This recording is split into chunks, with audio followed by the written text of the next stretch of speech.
Yeah, it's not that I don't think there should be interracial marriage. I'm Catholic, so as you know, it's not a sin to be in an interracial marriage or relationship. But I am racist, I would say. I believe in the races. I believe there are white people and black people and Hispanics and Asians. And I think that it's a core part of our identity. It's who we are. And there's like this conservative reflex to say, we're colorblind. Race doesn't mean anything. And, Pat Buchanan said this. He said, it's not everything, but it isn't nothing. And I definitely lean more towards the latter, which is it really is a core part of who we are. Our culture, our heritage, our ancestors, our customs, all of it.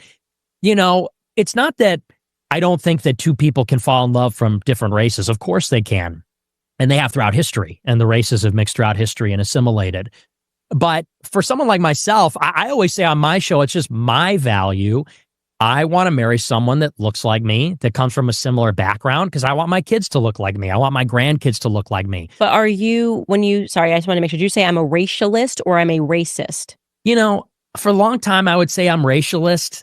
Now I just say I'm racist. Okay, so when you say you're racist, because these definitions get changed around, racist, anti-Semitism gets expanded. What do you mean when you say I'm a racist? Because I think most people watching this would go, if you are a racist in the traditional sense of the term, why are you on this podcast, right? Wouldn't you just go, you know what, Candace is black and therefore I don't want to speak to her. Right. Certainly not going onto your show and saying, why won't Candace have me on? That doesn't really seem to line up with the traditional sense of the idea racist. So yeah, and I'm using it. I'm being a little tongue in cheek. I mean, for the purpose of understanding, I'd say my views are I'm a racialist. But I do think that we need to deconstruct this idea of racism in the sense that, look, you're black, I'm white. It is what it is. For my entire life, people have been walking around on eggshells about the subject of race, about white people being racist. Can I say this? Can I say that? Can I have this opinion? And me, I'm sort of, Gavin McInnes said it like this. He said, you're kind of post-racist. You're sort of after this craze where everything was racist. It's sort of this recognition that we live in a heavily racial world. And, look, sometimes we have racist feelings. Now, y'all listen to that right there, right? And, it is what it is. First, this is the first thing I want to say about this interview. I sat there and watched this thing, okay? So I've been watching a bunch of stuff, man. I know I've been offline for a little bit. It is what it is. I'm trying to keep up and catch up, and there's a lot of stuff going on in my life, y'all. But at the same time, too, though, this interview right here, I feel like, Candace Owens, actually, you know what, man? You owe me an hour and a half of my life back, because really an hour and a half of watching this interview was watching this man cry about why Candace Owens didn't bring him on the show. Like, that's really what the first hour and a half of this interview was about. It was about her having to talk to him about why, he cried and he went on his show, and I guess multiple shows, and he said, oh, she stole my ideas and she did this and she did that. And he whining because she didn't put him on. Which is funny, white man, because the white man tripping that the black woman didn't have him on the show. But whatever. But then, okay, so you sit there and you say you don't want to date outside your race. And there's nothing wrong with that. You know what I mean? If you don't want to date outside your race, you don't date outside your race. But this is what kills me. And this is, so we're going to start off like this, because this is what kills me. This man's name is Nick Fuentes. That's like the other one that I did. What's the other episode I did when we were talking about Enrique Tarrio? He's the Proud Boys leader. So all these super racist white guys got Spanish names. That kills me. It's like y'all Fuentes is not a white boy's name. Charlie Kirk is a white guy's name. Pierce Morgan, that's a white guy's name. You know what I'm saying? I mean, we can go down. My name's more whiter than this guy's name. I mean, realistically. Like, I'm Mr. Lewis. You know what I'm saying? And it ain't L-O-U-I-S, this L-E-W-I-S. So, my name is more white than his name. But whatever. But then, you so pro-white, you should beat yourself up for your name alone. But it is what it is. But this guy goes on and on about whether or not he should be allowed to speak the way he wants. Now, there's nothing wrong with that, okay? You say what you want to say. You live how you want to live, and because it's no different than Dr. Umar. When Dr. Umar be speaking, and you hear Dr. Umar talking about, man, black folks shouldn't be sleeping with nothing but black folks. Listen, I respect and love all black men. All of us are suffering the psychological residuals of slavery. So I will speak and greet my brother even if he is not with an African woman. But I cannot respect him politically, and I cannot trust him in the community, because when you marry a woman, you marry her family, you marry her community, you marry her culture, you marry her race. When you marry a white woman, you are investing in white supremacy. There is no way you can stand with black people when you sleep with white folk. There is no way you can care as much about our issues as you need to when you have to be concerned about what your wife and her white family thinks about our agenda. It is a contradiction, period. There is no difference in how Dr. Umar approaches the situation to how Fuentes approaches it. Well, the only difference I would really say is that that one does admit that he is racist, because this guy here admits that he is racist. But that is the whole interview, man. She owes me an hour and a half of my life. But we're going to go ahead. We're going to keep on looking through, because I'm going to let y'all see a little bit of what this guy says, because he cracks me up. If they were all like you, obviously it'd be a different story. But when we think of a black neighborhood, we know what that means and why the property value. But that's cheap. Black American. So this is why I want to understand this idea better, because, and this is kind of something my cousin has said, which I guess you could say is a racist statement, but she says that white people in America are the white trash of white people in the world, meaning that like there's a special category of uniquely that you don't see when you're dealing with like white Americans here, that if you went across to like Switzerland, you wouldn't see this version of a white person necessarily, or you maybe went to the continent of Africa, you don't see this version of a black person either. Like even if you went to to the tribes out in Africa that still exist, they would be a far cry from a black American living in a neighborhood in Compton, right? So I'm trying to understand if you think that it's all black people are like this, or if your world is kind of colored by, this is what's going on in America, this has failed for 1,000 reasons, welfareism has definitely, black people in 1940s, stand up. My grandfather, I talk about that denigration and the corrosion of culture. Yeah. That's happening. White, black, whatever you want to name it, there is this intentional corrosion of culture. So do you think it's literally, well, this is just what a black person is when they come out? Or do you think that post welfare, LBJ, Great Society, this is what black Americans have become, and I have a right to respond to that and say that as a white man, I don't want to live there? Well, I think it's more nature than people would like to believe. There's this classic tension of, is it nature, is it nurture, is it cultural, or is it intrinsic, is it racial? And I've always been on the latter side of this among conservatives. Conservatives like to say it's all culture. Black America is the way it is because of hip hop music and the Great Society and that kind of stuff. And I think the uncomfortable reality is a big part of it is intrinsic. One of the. All right, so he's sitting there and he's going to call it intrinsic, which that's your opinion, and you're welcome to your opinion. There's nothing wrong with that. But what he's trying to sit there and say is that the overall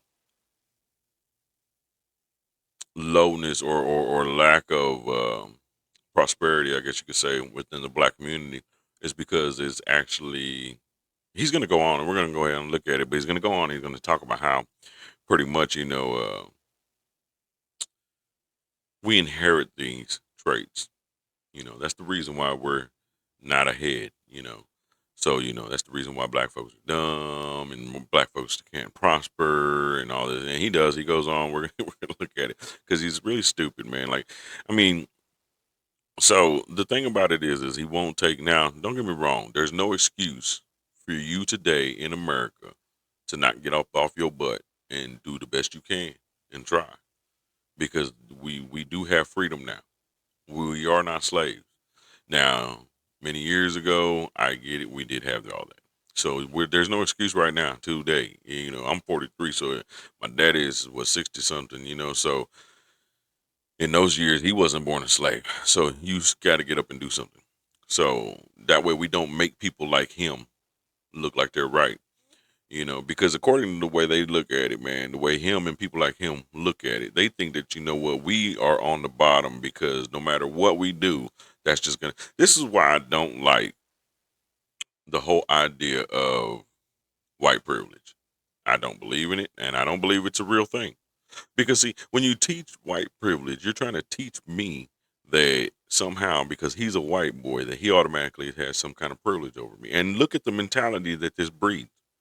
This breeds that mentality. This breeds the idea that now these white people think that, you know what, just because I'm white, I'm automatically better than you. And he's gonna we're gonna play a little bit of this if you haven't seen the interview yet, because let me tell you, if you can make it through the first hour and a half, but and he goes on and he sits there and he talks about pretty much how, you know, they believe that, you know, he believes, and and I say they because he has a following, and at the same time too that there's gonna be more than just him in the world that believes like this. You know what I'm saying? But he believes that, you know what, that out of all the races, just because he's white, they're automatically smarter. Now, there is a few black people out there that are smart, you know, but the majority of them are just too dumb. You know, we're too dumb. You know, I'm gonna let you watch some of this because this guy goes off and off and off and off. But that's what he means when he's trying to sit there and say that it's intrinsic, because he's trying to say, you know, that we inherit these abilities. It's something that passes on down through the genes. This is why I do not believe in white privilege. Because when you teach this crap, now you end up with people like this that believe that just because they're white, that all of a sudden they're smart. So it has nothing to do with the fact that you had to get up and study. It has nothing to do with the fact that you had to put in the time with the books or you know, study the languages or the arts or the mathematics or whatever it is that you had to study. There's many, you know, smart black folks out there. Many of them. Here in a little bit, I'm going to show you a couple of them. But there's many of them. Many of them. But even at that, though, this is the problem with white privilege. I truly, truly believe this. You know, when Europeans colonized Africa, they hadn't discovered the wheel. There's no two-story buildings. There's no writing. There's no written language. Missionaries had to go to Africa in the last century and invent it for the African people because there's no recorded history. They didn't have writing. So Egypt is not in Africa. Well, Egypt is a different race. The Egyptians were not black. Okay, but you said when they went to Africa, so I just want to... The interior of Africa in the late 19th century. Scrambled for Africa. So we're now knocking Egypt out of Africa. Well, Egypt is part of northern Africa, sub-Saharan Africa. You said Africa, so I'm not trying to get a gotcha. I'm just responding. You're saying Africa. Sure. Yeah. It's in Africa. It's Egypt. It's kind of ridiculous to say there was no written language. Well, so I'm just trying to get you to sure. You know, Egyptians are not Africans. If I'm not pushing back, the internet will. So you know, Egyptians are not racial Africans. When I say African, I'm saying sub-Saharan Africans. Sub-Saharan, okay. Black people because it is a different race. In sub-Saharan Africa, and Europeans did not penetrate that until late 19th century. They didn't have any of this. To the extent that you have infrastructure in Africa, it's from the Muslims in the Sahel, in the Maghreb, in northern Africa, where the Arabs colonized. And then you had, you know, Carthage and Egypt. You had ancient civilizations. But sub-Saharan Africa, they didn't have that. You take these people out of that land and put them here, and they're enslaved people. You let them free in a modern, liberal republic. They're not going to succeed. It's not going to go well for them. And that was one of the arguments against abolition. People said if you free them without any assimilation, without any kind of process for them to be acclimated, they're going to die. And that's exactly what happened. Many of like the bottom 10% of like the lowest IQ Africans just died off for generations. And it had a, you know, pardon the expression, but it had a eugenic effect because over time, if the weakest are dying off, that's one argument for why blacks in America have a standard deviation higher IQ than the blacks in sub-Saharan Africa. So you see that? I mean, they're going to go back and they're going to keep on. He's going to keep on. This is the way that he believes. And many people like this believe like this. And I've had conversations like this with folks because people think that you won't talk. I'm the guy that I'll sit there and have a conversation. Whether it's comfortable or not, I'll sit there and have a conversation with you. But at the same time, too, though, this is how he believes, you know, and he keeps going back to Africa because pretty much that's where black folks come from. Everybody comes from that area, whatnot, whatever, you know, no matter how we ended up in America, whatnot, and all this and all. Now, I'm an American. Don't get it twisted. You got me messed up.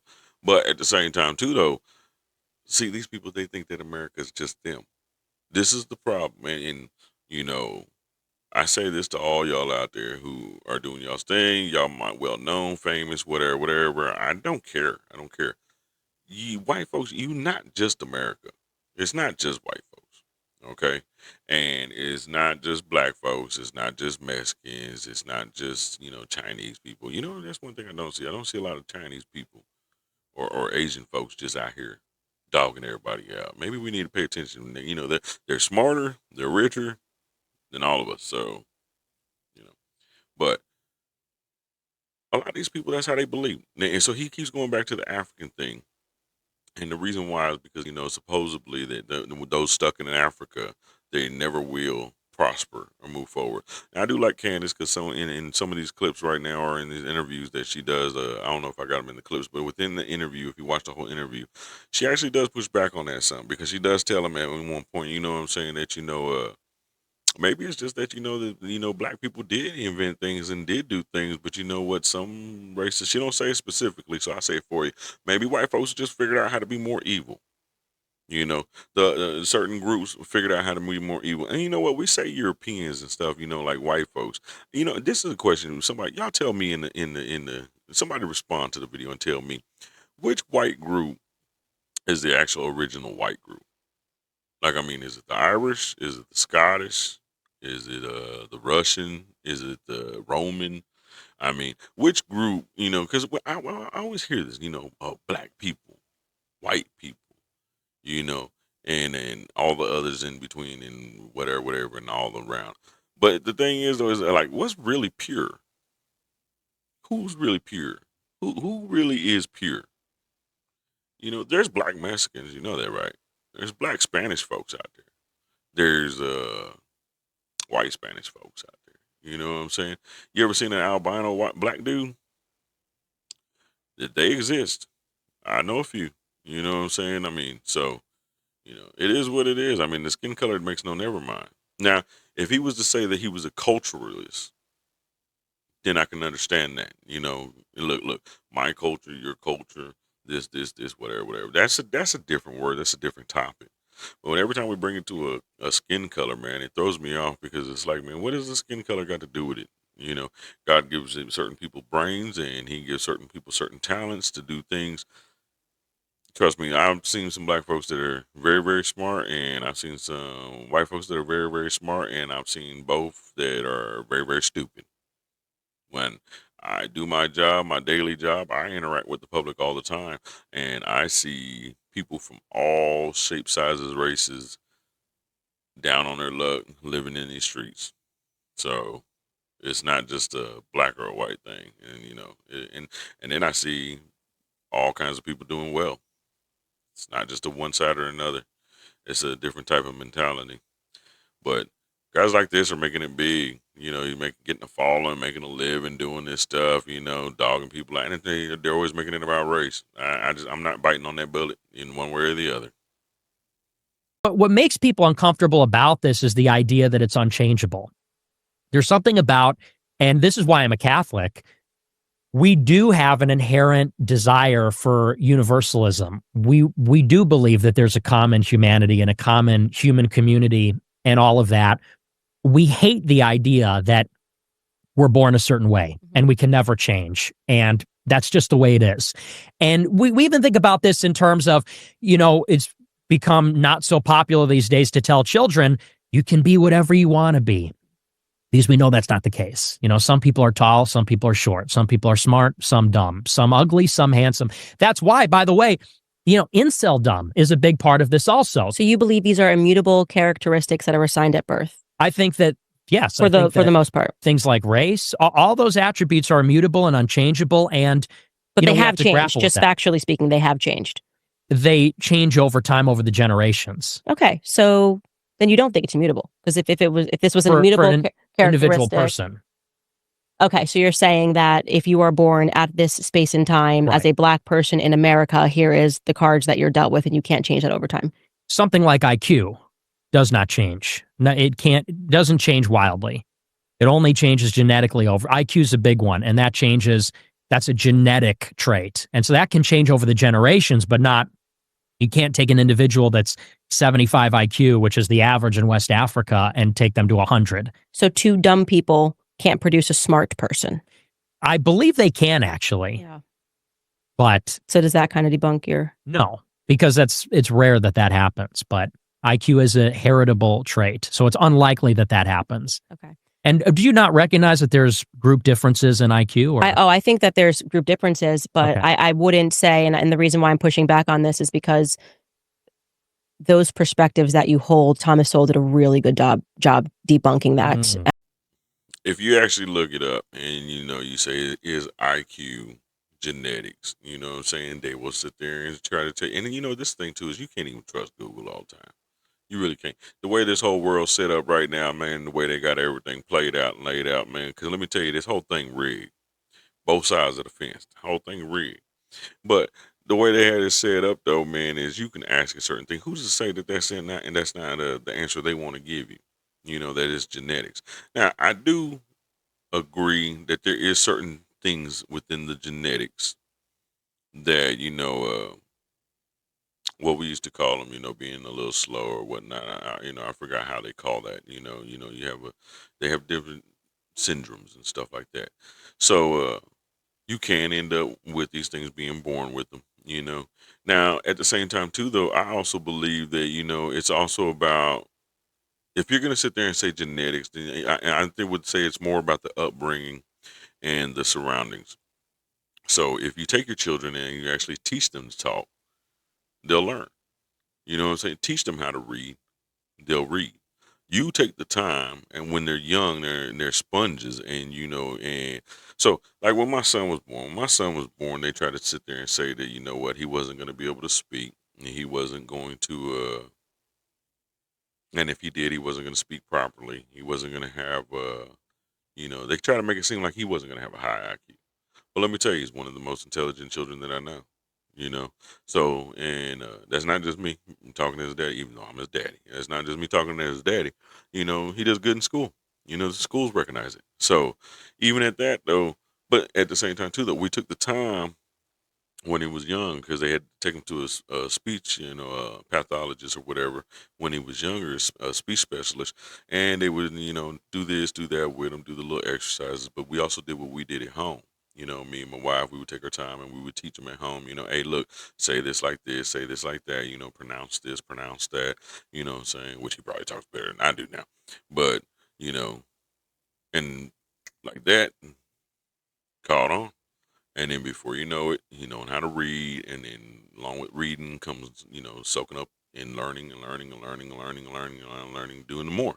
You teach them how to start and how to go, and then they'll take it themselves and move on. Especially if you feed it and push it in them to want to learn. Show them the things that, hey, if you can learn this, you can do that. You can learn this, you can do that. You got to get them to have the desire to want to learn. But and then they sit there and say that, like, oh, boom, like, okay, so if your IQ's at 70, you're just stuck at 70. You're not going to ever be no farther than 70.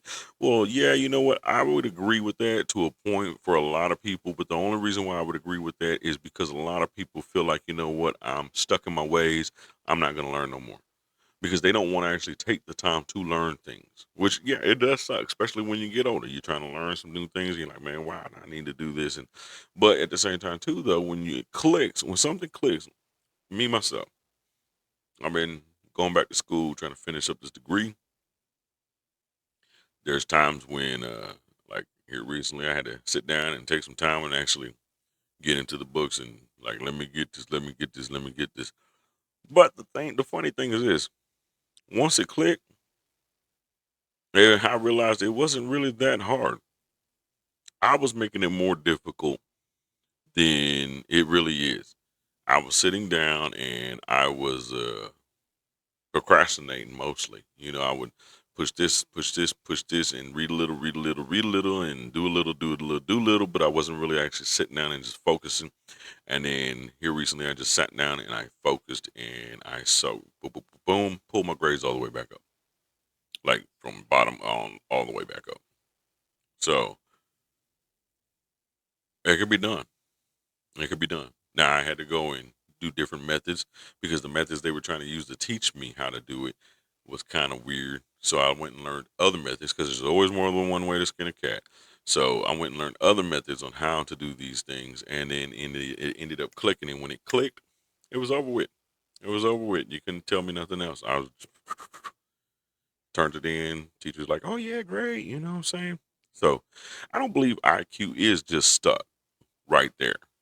You know what I'm saying? I don't believe that. But at the same time, too, though, you have to be willing to take the time to want to learn something new, and you have to take the time to push yourself to do it.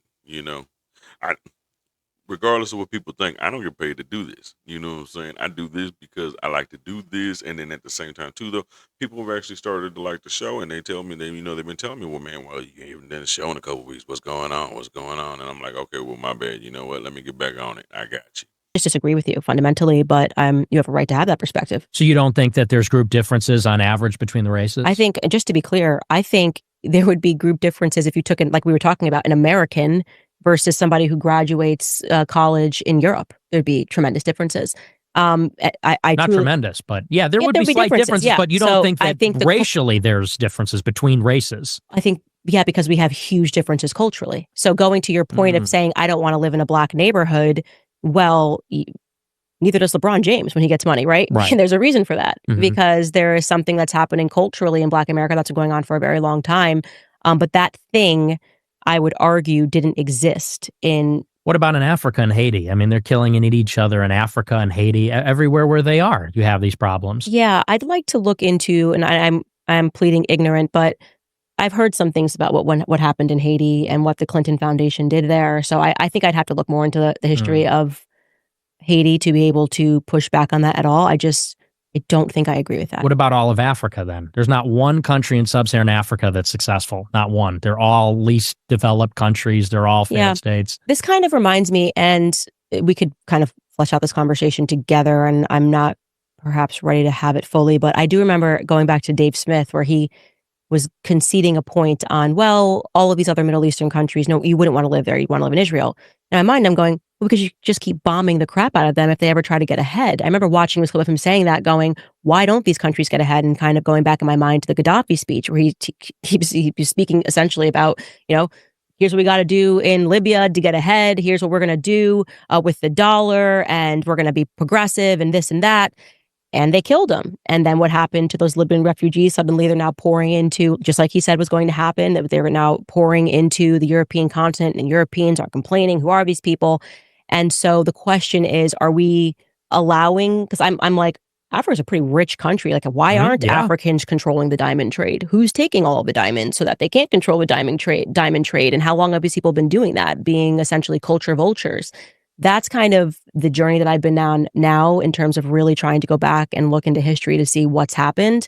And I never trust myself when I have a perspective now, because I realize how much of my opinions and beliefs were shaped by the public school system. Now, I agree with her on this one right here. You know what I'm saying? Especially towards the end right there when she sits there and she say, you know what, I don't trust myself when I have a perspective, which is true. Because with the way everything's gone, and so you have to look at learn how to look at everything from different sides. So I'm not one of those white is right guys, just automatically because they white. You know what I'm saying? Like just Lee, he cracks me up with the way he looks at things. But at the same time too, though, there's a lot of things that they say that is true.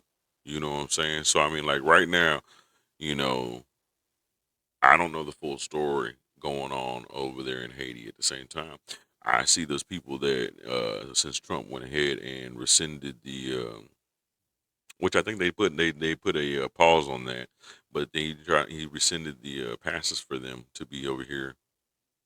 Which, you know what, some of them people been over here 10 years plus, and you've been here on a safety pass or whatever it was. So it's like, come on, really, 10 years? You should have been done trying to become a citizen, you know. But at the same time, too, though, yeah, I wouldn't want to send them back to Haiti either, because I've been looking at some of the things, man, going on over there, and supposedly, because you really can't trust so much of this news no more right now. But, they're being controlled by the gangs and all that over there. Now, I got some Haitian folks that I know, and they say it's a beautiful country.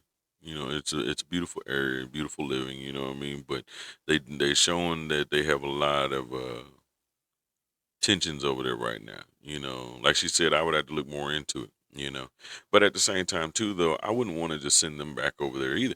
But then we had to sit there and we had to say it's kind of like our own culture here. So I grew up on the other side of right. You know what I'm saying? You know, did what it did things and can't do, but at the same time too, though, I grow up. I ain't no perfect man, but you know, God is good and He changes it, man. So at the same time too, though, it's like you look back and you're like, well, why are we not? Why are we destroying ourselves? Why do we destroy ourselves from the inside out? You know, we don't teach ourselves to respect things that we should respect anymore. You know, culturally, hard work. You know, hardworking family members. You know, a marriage unit, and even if you're not married, you know, respect your woman, respect your kids, have your kids respect you. You know, your woman respect you. You know, do hard work. You know what I mean? Don't just live on the streets like a bum. You know, there's a lot of cats out there right now. They just giving up on life. Some of them hard times, I get it, but some of them they just giving up. That's all there is to that. But she's right though. You know, some of them they steal the culture. When I look at Africa, like she said, they got the diamond trade. You know, I remember years ago when they had the. You remember that movie Blood Diamonds? That's an old movie, but yeah, I remember way back then. You know, you looked and see like, man, they got all these diamonds. So why are they not rich? Why are they not controlling things? Because somebody along the way said, you know, hey, look, we know what you got over there, and we're gonna come find a way to keep you down and hold it and control it. And they did that, and they make their money off of it. So I agree, you know, to a point. They still in the culture. But then you got this is like I said once again, back to the white privilege thing. This is where you end up with these people like this right here, because these people right here, they turn around and they have this mentality that, you know what, oh, it's because you're black, because you know what, you're just black, and since you're black, you're less than. And you'd be surprised how many people are in your life. I bet you people around you that you're probably even cool with probably have this mentality kind of inside them and don't even realize they have this inside them. But the way they treat you sometimes, you just have to look at them like, yeah, okay. Because the sad thing is God probably made you smarter than them, even though they think they're smarter just because they're not black. And that's how they act sometimes, though. But even at that, though, I mean, shit, all us black folks, man, shit, stop doing shit that we're doing to screw ourselves up. For real. If we didn't screw ourselves up, we'd be okay. Because you know what? They can't beat us if we don't beat ourselves. That's just the truth about it. Don't let them trick you into believing you can't. Because they really can't hold you down. You can do anything you put your mind to. And if you don't know it, you learn it. And if you can learn it, you can do it. That's just 100. I truly believe that. Have the wheel. You know, we got there, they didn't have the wheel. And it's unfortunate. It's not anything that people are happy about. I don't believe that makes Africans inferior. But I do think that explains their relative level of development that has been persistent over centuries, millennia. Yeah. I would probably just disagree with that point altogether. Okay, so then at least you are agreeing that Jewish people are just born smarter. Yeah, they're very high IQ. I don't know if they're smarter than white people, but that's what the results say. That's what some results say. Depends on what results you're looking at. Okay.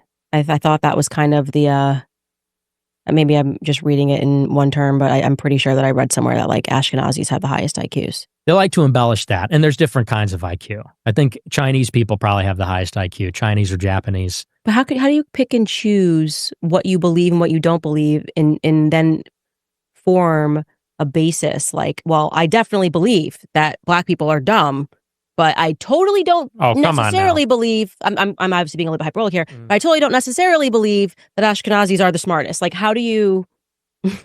Well, I said they're probably among the smartest races. As to who's the smartest, it's tough to say. And I think that Jewish people do embellish that for obvious reasons. Now, there are some studies that say that Ashkenazi Jews do have the highest average IQ, and that does exist. Yeah, but so then for me, the reason why I'm skeptical of it all, to be honest with you, is because I'm skeptical of history full stop, right? So when you're like, well, this is what we did. What do you mean, all of history? Or well, skeptical of history full stop, because we're living in a present right now where they're lying about what happened yesterday. And then when I realized, like, when you completely remove something that would obviously inform our perspectives in a different way, as I covered on my show this week, like the Havara agreement between the Zionists and the Nazis, like that's kind of a pretty big thing to not teach people in school that would maybe inform and make us ask some questions. When you totally remove like a German genocide and only focus on one genocide, or don't focus on speaking about the Bolshevik Revolution, I don't question. I now have a lot of questions about history full stop. And so he who prints the textbook is king.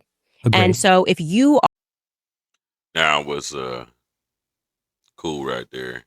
Crazy and cool. So I don't regret my voting for Trump.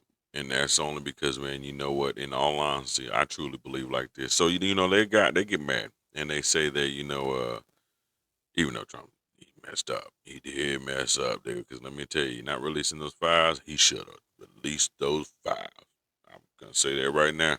I don't care if it did destroy the country. You should have released it. I don't think it would have destroyed it, but you should have released them.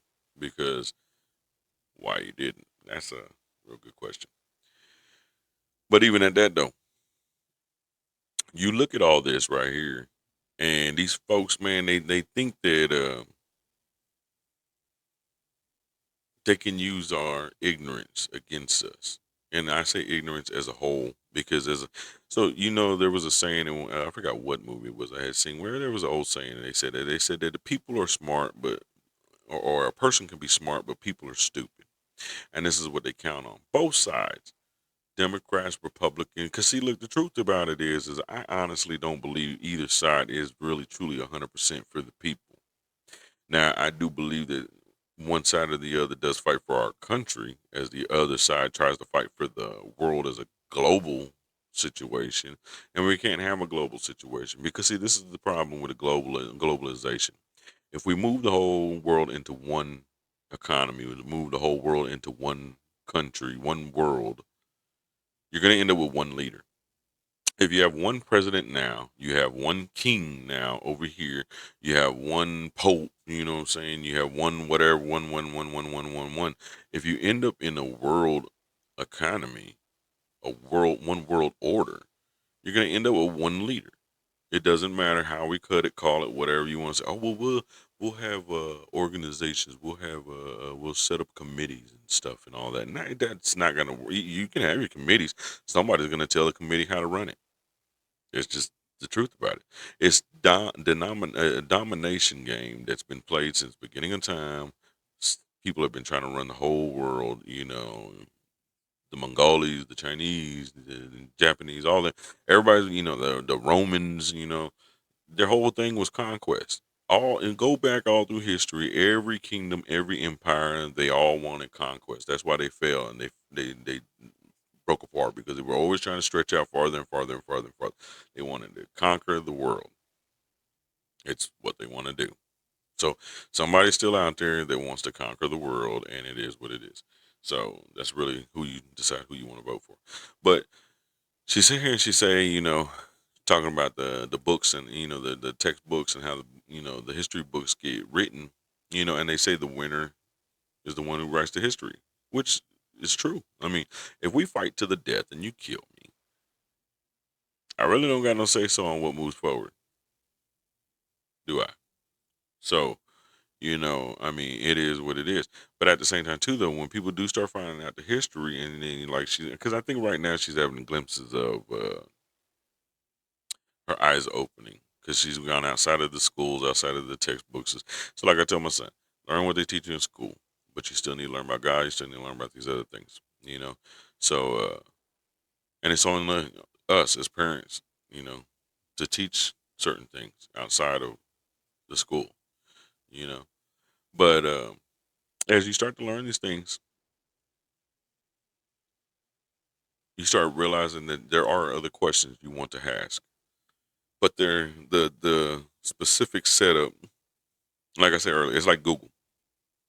So they tailor all this technology now to go around you, so you can speak around the phone, and certain things will come up and start popping up in your feeds, because they're trying to tailor for you, because they want to hit what you like so they can promote to you. But what they're really doing is they're taking your worldview and they're closing you inside of a box.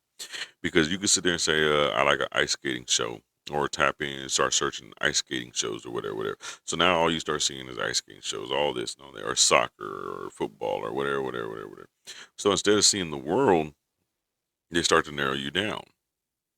And and it's like the school. So when they start doing this and they start narrowing down knowledge, and you, the individual, doesn't take the opportunity or take the time to actually go and research outside of that to see what the opposite side of this could be, you can have an issue. This man right here, for all I know, he could just be ignorant. You know what I'm saying? And he doesn't know that there's black people out there that created things in time. You know, because first of all, there's no evidence that white man created the wheel.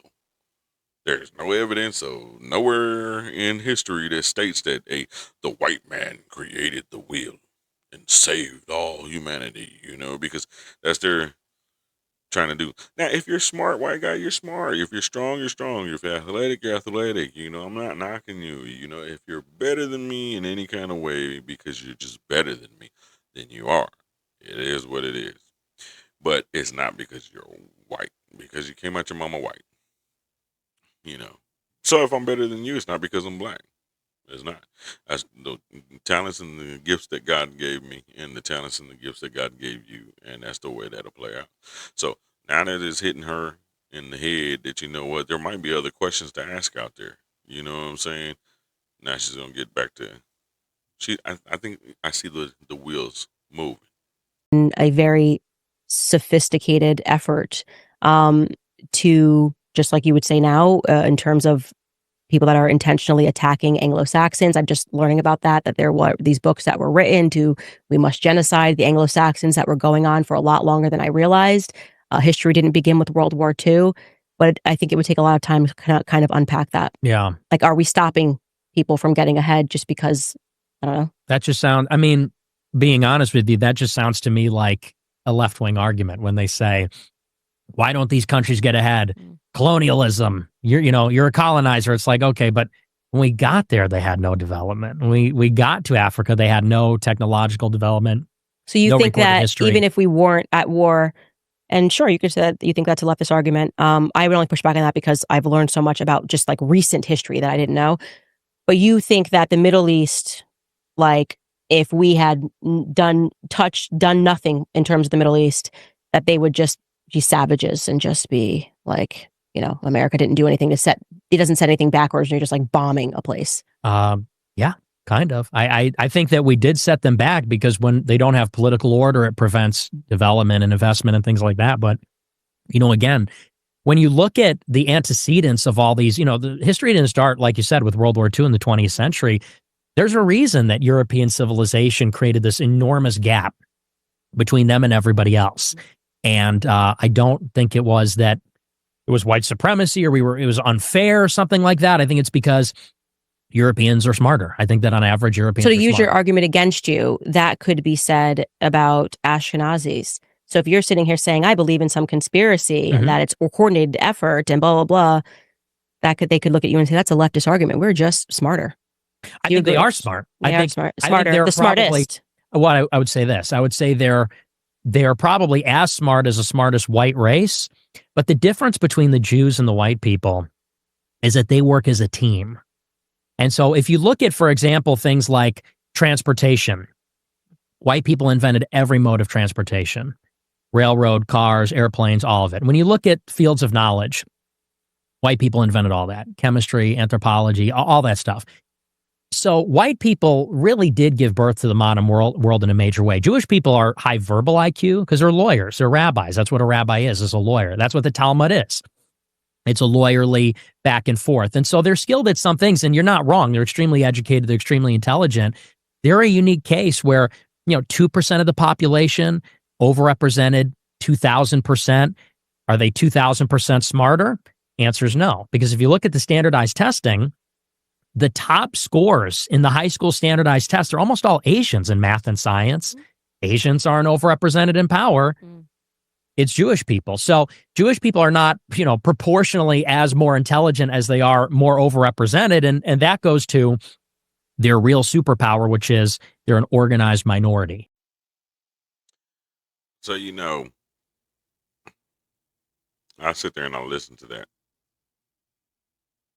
because it makes you wonder too, like, okay, so like, they have, for a long time, they sat there and they said that King David wasn't a real person, right? Until at some point they ended up finding I believe it was a seal where they said that they found that it had said the House of David on it or whatnot, and then that was kind of like the first time that they actually had proof that there was a such thing outside of the Bible of a man named David. Because a lot of people used to give the now I believe in the Bible, but they used to give the arguments of whether or not David was a real person. Because they're always trying to debunk the Bible. People are always trying to do that. And it is what it is. But even at that though, they try to sit there and they say that, and then you think about that because with all the wars that happen, and then these people get wiped out, time and time and time, and just way before internet, way before, some people didn't even have no writing styles. He's sitting there trying to say, oh, well, the black people didn't have no words to put on paper and stuff like that. They didn't have words, and then they didn't even have the wheel, and which, first of all, I believe it was Sumerians that invented the wheel. You know what I'm saying? If you go back and that should be like around the Iraq area, give or take. I don't believe there was a bunch of white people running around inventing the wheel, but whatever. And then, but even at that though, they sit there and if you win the war, then you kind of do. You get to steal their stuff, and their stuff becomes yours. You didn't kill to everybody. You take whatever you can, whatever the ones above you, whoever's higher rank doesn't take from you. You know what I'm saying? And everybody ends up a little bit richer. And then the ones on top, they steal this and steal that and steal this and steal that. And, that's the one thing about these wars, man. All these wars, these people end up taking this and taking that. If people came over here to America right now and just bombed us and was able to wipe us out, they come in and take all our crap, man. We be broke or they be richer, and then all of a sudden they get to tell the story about what happened to America and America's past. And that's how that would go, So I agree with her on that point of view. And you can see it kind of dumbfounds him because in his mind, his whiteness is the reason why they're so much better. It has nothing to do with anything other than the skin. That's why I hate it, because we keep putting it on this, and that has nothing to do with it. If you're a godly man, you're a man of God, and He knows the heart. Okay, God is a spirit. He knows the heart. He wants you to worship Him in spirit and truth. And He care less about your skin color. I don't care, because I've heard it from the other side too. I hear black folks tell me, that black people are God's people. The Haitians, the Africans, or whatever, and they come up with these different things and different ways of saying things to me that we're really God's people. No, God's people are those that believe in His Son. You believe in His Son, that's truly what I believe. You believe in His Son, you're His people.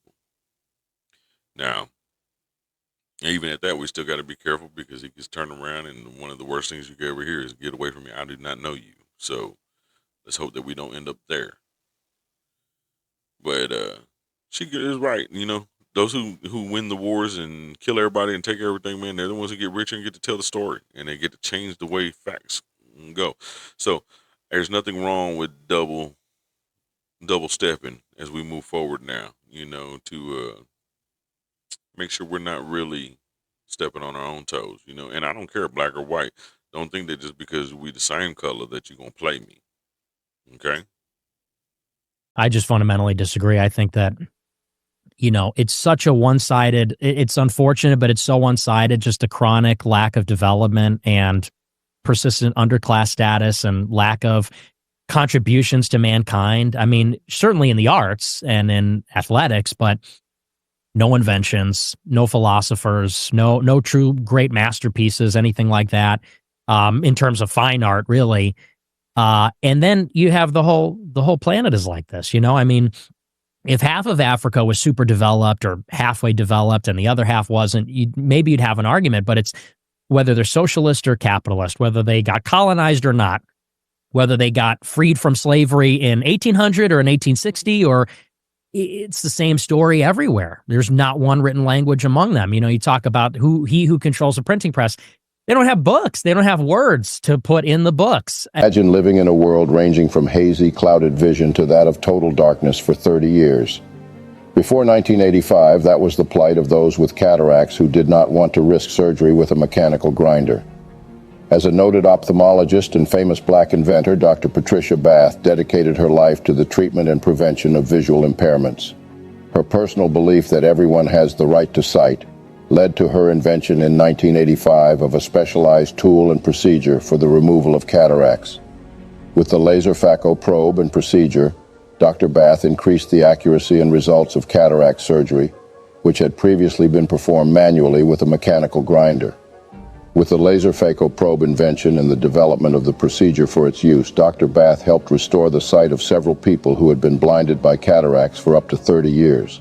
Number 80 designed and constructed the world's first practical fixed-pitch propeller. It was black inventors, among many others, that would improve the mechanics to be what it is today. In 1920, African-American inventor James Sloan Adams was granted a patent for a new and improved propelling means for airplanes, which utilized the stored-up energy of a spring to the fullest advantage for driving the airplane forward. This rounds up the part one of our series. And they laughed at him, and they spit on him, and they mocked him. And with one snap of his finger, 72,000 angels had already drawn their swords, ready to come to his rescue and wipe this planet out of existence in the universe. And Jesus said, no, to this end was I born. And he dragged and lifted and hauled that cross. And don't you black people ever forget one thing. The man that helped Jesus carry that cross was a black man. And don't ever forget another thing. Jesus belongs to Africa as much as he does to Europe and Asia. He was born in that part of the world that touches Africa and Asia and Europe, and Jesus was not a white man like me, nor was he as black as some of you. We don't know what the color of his skin, but it must have been a dark color like the people of his day, because he was a man like them.